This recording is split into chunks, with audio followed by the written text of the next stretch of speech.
Good morning. Thank you for coming out on a short notice this morning. I wanted to provide you an update of what we learned since we last updated the press last night at 7 o'clock. Just for the record, my name is Sam Taylor. I'm the Chief of Police, Lakeland Police Department. To my right and your left is Assistant Chief Marvin Tarver, who's over our Uniform Services Division, Neighborhood Services Division, which is the uniform guys. To my left and your right is Assistant Chief Steve Pacheco. He's the Chief of Detectives over Investigation, and next to him is Assistant Chief Hans Lehman, who's over our Special Operations Division. So, our bureau rather. So, I'll recap exactly what we talked about last night, and then I'll provide you with a little new information that we were able to come across today. So, yesterday we started to receive multiple phone calls, 911 calls at about 3:43. Yesterday afternoon of a shooting that had just occurred in the 900 block of Iowa Avenue at Plum. Officers arrived at the scene within 1 minute. We had 4 uniform patrol officers on the scene. We had 3 victims that were transported from the scene with gunshot wounds by emergency medical services, our ambulance. The other victims were transported in personal vehicles to Lakeland Regional Health. After the officers got there, we learned that a dark blue Nissan Altima was the suspect vehicle, or the vehicle that was firing at the victims from the roadway with dark tinted windows. It drove north on Iowa Avenue and then turned right or east onto East Memorial Boulevard.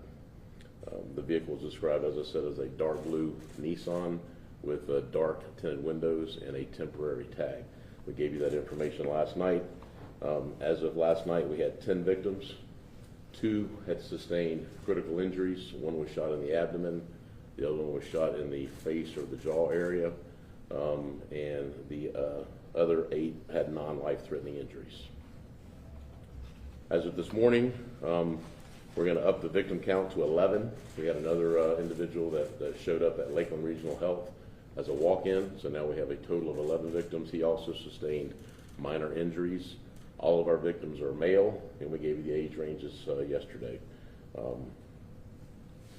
Total victim count now is 11. 2 victims still have very serious injuries. 1 is in surgery, or was in surgery last night at Lakeland Regional Health. The other one was transported to Tampa General Hospital. The gentleman that was shot in the face is now at Tampa General Hospital being treated for his injuries. We're expecting the other 9 victims to be released from the hospital today. They will be treated and released, so they will be available. The detectives have interviewed all the 9 victims that were able to speak with us. The other 2 victims obviously are in surgery and have not been interviewed as of yet. We're certainly grateful to everyone that called us as a result of the information that the media put out last night. We received numerous phone calls. We've got a lot of information. And as I mentioned yesterday, we feel pretty confident that there are at least 4 victims, or 4 suspects, 4 shooters that were in the vehicle. Let me back up. 4 people that were in the vehicle. At least 2 of them were shooting. So at least 4 people that were in the vehicle, we believe, and at least 2 of them were actively involved in the shooting. There may be more that were involved in the shooting. This morning, we believe we have located the vehicle.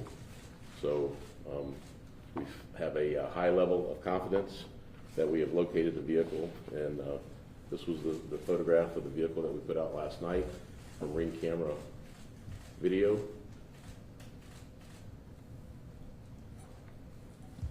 And this is a picture of the vehicle that we located this morning.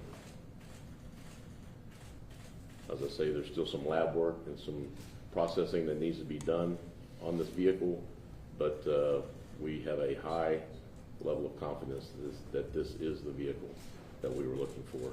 We do not have anyone in custody yet. However, I will tell you that detectives worked throughout the night to identify suspects, and we have some, I will classify as very promising leads, some very promising information, and we are actively pursuing all those leads right now as we speak.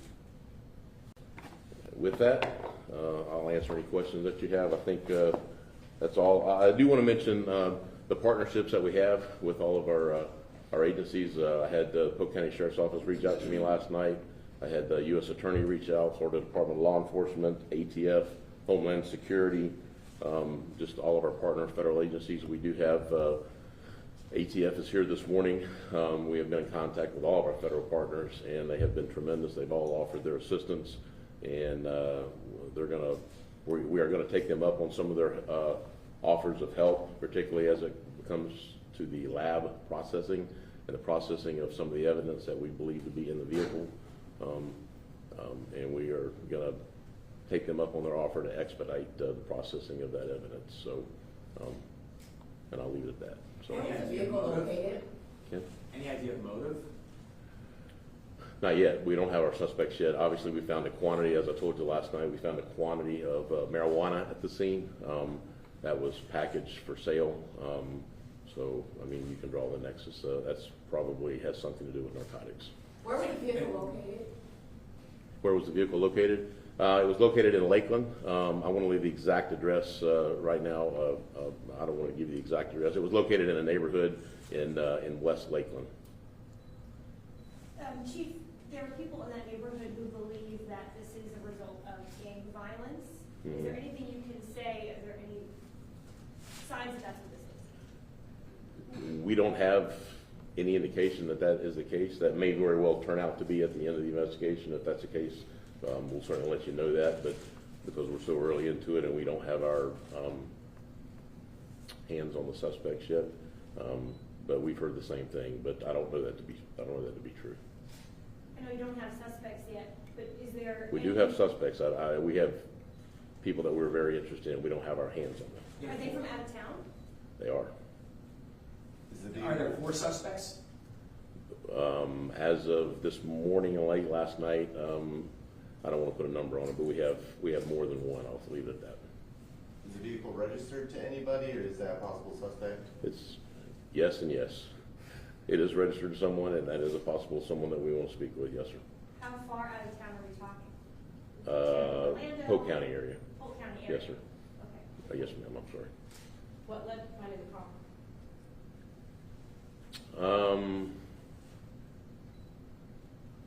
I'm being very careful in the words that I choose. We had an officer drive by and notice it, parked in a neighborhood.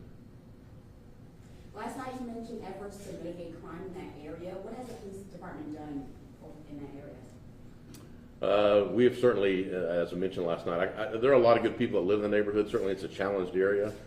We are constantly, with our neighborhood liaison folks, are constantly working with the people in that area to improve their lives, and we can get you a list of everything that we've done as far as, we've done quite a few search warrants, and we've tried to remove the criminal element out of that neighborhood to the extent that we can. But we worked with that neighborhood for many, many, many years and tried to help them improve it. Calls to service over Sure, absolutely. We also have some video that will release to you, some ring camera video that we've been able to obtain that Robin will put in a drop box for you, or get it to you however you want us to get it to you. That shows the vehicle, and it's got sound with it as well. So. Crime Stoppers offered the reward money last night, rather. $5,000. Yes. $5,000. Should we read into it that it's been difficult to get information from people in that neighborhood? Oh, no, I wouldn't read into that at all. I wouldn't characterize it that way at all. In fact, we've had quite a few people call us from that neighborhood and the surrounding neighborhoods. We've had very good cooperation from all the neighborhoods that we've asked for help from. Yeah, no, I would not say that at all. So we haven't given out the reward yet, but that money is still available if someone would like to give us a phone call. That money is still available. All right, you guys want to let me off the hook easy. So. Well, I just wanted to ask if that's a neighborhood that you said has been a challenged neighborhood and you've put a ton of effort into that neighborhood. There's been some concern that this was drug related. If that's the case, how is drug dealing going on in a corner that's like a block off from an intersection? Yeah, we're not there 24 hours a day. I don't have an officer that's posted up there all hours of the day, and I asked the same question. So I don't know. I don't have an answer for you other than the fact that we're not there all the time. We do the best we can with what we have, and we certainly have put quite a few people in jail from that area that are trying to remove the criminal element, but we're not there all the time. So about as quick as we leave, then they go back to selling their wares. So What's the turnaround time for the green drug deal video?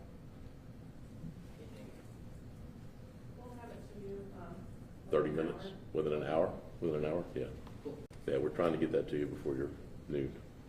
Do you anticipate arrests by the end of the day, given everything that you know now? I'll answer that question this way. It would not surprise me, but it would not surprise me if we don't arrest anyone either. So I've been in this long enough to know that, you know, to try to not to put any timelines on myself. But I do know the detectives were out all night last night. They went home and grabbed about 3 hours of sleep, and then they were back this morning by 7:30. They were back working on it. Obviously, the vehicle is a very significant part of this, and the evidence that we find in the vehicle is going to be very significant. And you know, we've got to write some search warrants. We did recover some firearms from the vehicles that were transporting the victims to the hospital last night, so we've got to vet our way through those as well and find out who those firearms belong to, who's the owner of those firearms, I guess. So, Can you good give us question. an estimate of how many officers and detectives were working overnight among any agencies that were helping in the search? Mhm. Yeah, we had at least 25 uniform officers, and I had at least 15 detectives out last night, along with the Sheriff's Office Real-Time Crime Center. They were involved as well. Okay. Has there been any interaction with the Lakeland CRA, because that is the Midtown CRA district, and they own several properties adjacent to where this occurred?